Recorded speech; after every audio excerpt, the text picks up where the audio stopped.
अस्सलाम वालेकुम students. Physics के न्यूमेरिकल्स हम अपनी न्यूमेरिकल सीरीज़ में सॉल्व कर रहे हैं।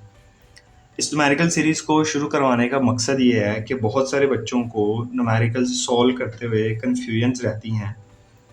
उन्हें डाउट्स रहते हैं कि सर हमारे पास जो है ये फ़लाँ क्वांटिटी हमने गिवन में क्यों लिखी, और ये क्वांटिटी ही हमने टू फाइंड में क्यों लिखी।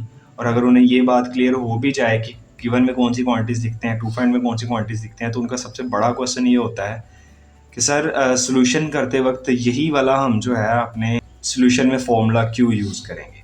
और अगर हम एक फार्मूला यूज़ कर रहे हैं तो बाज़ औक़ात हम और भी फार्मूलाज यूज़ करते हैं जो हमारे एक्चुअली सॉल्यूशन का हिस्सा नहीं होते, लेकिन हम फिर भी साइड बाय से फार्मूलाज यूज़ कर रहे होते हैं। तो बच्चों के इन्हीं डाउट्स को जो है वो क्लियर करने के लिए हमने अपनी इस न्यूमेरिकल सीरीज़ का आगाज़ किया हुआ है।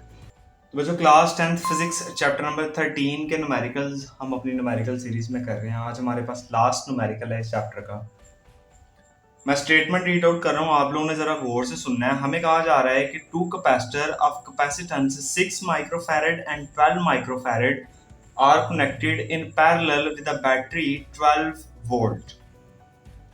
Find the equivalent capacitor of the combination. Find the charge and potential difference across each capacitor.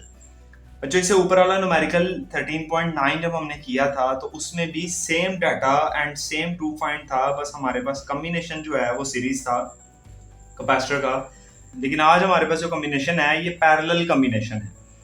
बच्चों, आप लोगों ने पैरेलल कॉम्बिनेशन में पढ़ा हुआ है कि पैरेलल कॉम्बिनेशन में चूंकि करंट के पास होने के पाथ्स डिफरेंट होते हैं, जिस वजह से हर कैपेसिटर में चार्ज डिफरेंट फ्लो करता है, जबकि पाथ ज्यादा होने की वजह से हर कैपेसिटर वोल्टेज सेम कंज्यूम करता है। इसका मतलब है कि पैरेलल कॉम्बिनेशन में आपका charge on each capacitor different होगा, जबकि वोल्टेज ऑन ईच कैपेसिटर या potential difference on each capacitor same होगा। तो जब हम यहाँ पे अपना गिवन डाटा लिखते हैं, हमें सबसे पहले तो उसने दो कैपेसिटेंस दी हुई हैं। एक को मैं C1 कह लेता हूँ जो 6 माइक्रोफैरड की है, और ये मेरे पास 6 इंटू 10⁻⁻6 फैरड भी बन जाएगी ड्यू टू ये माइक्रो प्रीफिक्स के। फिर बच्चों, दूसरी कैपेसिटेंस को मैं C2 कह लेता हूँ, ये मेरे पास 12 माइक्रोफैरड दी हुई है, और इसको मैं 12 इंटू 10⁻⁻6 फैरड भी लिख सकता हूँ। इसके अलावा बच्चों, हमें पोटेंशियल डिफरेंस दिया है बैटरी का, जो बैटरी हमने इस सर्किट में लगाई है, और वो 12 वोल्ट है। हमें कहा जा रहा है कि इक्विवेलेंट कैपेसिटेंस इस कॉम्बिनेशन की फाइंड आउट करो। उसके अलावा चार्ज ऑन ईच कैपेसिटर जो है ये फाइंड आउट करो। तो आपकी C1 कैपेसिटर पे जो चार्ज होगा उसको मैं Q1 कह दूंगा, C2 पे जो होगा उसको मैं Q2 कह दूंगा। इसके अलावा बच्चों, हमें potential difference across each capacitor कह रहा है। तो जैसा कि मैंने आपको बताया कि पैरेलल कॉम्बिनेशन में हमारे पास जो है वो potential difference across each capacitor same होता है, और वो वही होता है जो हमारे बैटरी का है। तो इसलिए हमें ये चीज फाइंड करने की जरूरत नहीं है, ये ऑलरेडी गिवन में है, लेकिन हम अपने सोल्यूशन में लास्ट पे जाके ये एक स्टेप कर देंगे। ठीक है, अब बच्चों सोल्यूशन स्टार्ट करते हैं। पैरेलल कॉम्बिनेशन में कैपेसिटेंस ऑफ कैपेसिटर इंक्रीज करती है।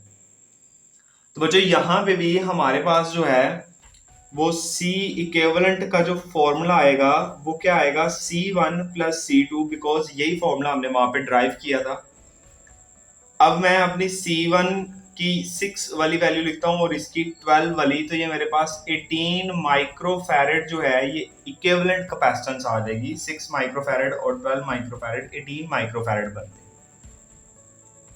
उसके बाद बच्चों वोल्टेजेस पे जाएं तो हमने यहाँ पे यही बताना है कि V1 is equals to V2 and these are equals to V, और V हमारे पास दिया हुआ है 12 वोल्ट्स। इसका मतलब V1 भी 12 वोल्ट्स है, V2 भी 12 वोल्ट्स है, और V जो कि पूरे कॉम्बिनेशन का, पूरे सर्किट का वोल्टेज है, पूरे सर्किट का पोटेंशियल डिफरेंस है, वो 12 वोल्ट्स ही है। अब बच्चों, हमने फाइंड करने हैं चार्जेस। तो चार्जेस चूंकि ईच कैपेसिटर के डिफरेंट होंगे, तो यहाँ पे Q1 इक्वल्स टू C, आपने क्वेश्चन पढ़ी हुई है Q is equals to CV, तो Q1 इक्वल्स टू आ जाएगा C1 V1 के। अब हमारे पास C1 की वैल्यू हम ये पुट करेंगे जो कि 6 इंटू 10⁻⁻6 है, और V1 की वैल्यू हमारे पास 12 ही है, तो उसकी जगह पे 12 पुट करेंगे। अब 12 6 हमारे पास 48 इंटू 10⁻⁻6 और चार्ज का यूनिट होगा कूलम।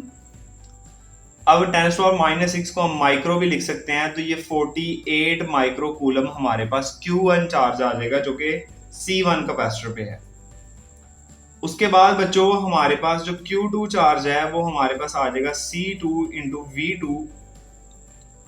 और बच्चों हमारे पास जो C2 है इसकी वैल्यू हमारे पास है 12 इंटू 10⁻⁻6 और V2 की वैल्यू हमारे पास 12 ही है यहाँ से, ठीक है, और C2 की वैल्यू यहाँ से 12 इंटू 12 हमारे पास 144 आ जाएगा और इंटू 10⁻⁻6 चार्ज का यूनिट कूलम हमने वैसे लिख दिया। अब ये हमारे पास 144 इस 10⁻⁻6 की जगह पे माइक्रो आएगा, तो माइक्रो कूलम ये हमारे पास वो चार्ज है जो कि इस सर्किट से फ्लो करेगा। तो जो हमने ये charge of each capacitor be find out कर लिया, हमने voltage across each capacitor be find out कर ली जो कि सेम ही होनी थी, और हमने equivalent capacitance of all capacitor भी हमने फाइंड आउट कर लिया अपने पैरेलल कॉम्बिनेशन। तो आई होप सो आप लोगों को ये न्यूमेरिकल समझ आया हो। अगर आपको हमारा ये न्यूमेरिकल समझ आया है तो आप हमारी इस वीडियो को लाइक कर दें, हमारे इस न्यूमेरिकल को अपने दोस्तों के साथ शेयर करें ताकि उनके भी कॉन्सेप्ट्स क्लियर हों। उसके अलावा आप हमारे चैनल को सब्सक्राइब करें, इसका बेल नोटिफिकेशन ऑन करें ताकि आगे आने वाले न्यूमेरिकल्स भी आप तक पहुंचते रहें। और बच्चों इसके अलावा आपने अगर पिछले न्यूमेरिकल्स हमारे देखने हैं तो हमारे चैनल में प्लेलिस्ट मौजूद हैं। उस प्लेलिस्ट पे आप जाके जिस क्लास के आपने न्यूमेरिकल देखने हैं, जिस चैप्टर के देखने हैं, उस पूरे चैप्टर की प्लेलिस्ट क्लास वाइज वहाँ पे बनी पड़ी है, आप वहाँ से जाके देख सकते हैं। तो आई होप सो आप लोगों को इस न्यूमेरिकल की भी समझ आई होगी। अगर आपको इस न्यूमेरिकल की समझ आई है तो आप इस वीडियो को लाइक कर दें। मिलते हैं इंशाल्लाह हम नेक्स्ट वीडियो में, तब तक के लिए अल्लाह हाफ़िज़।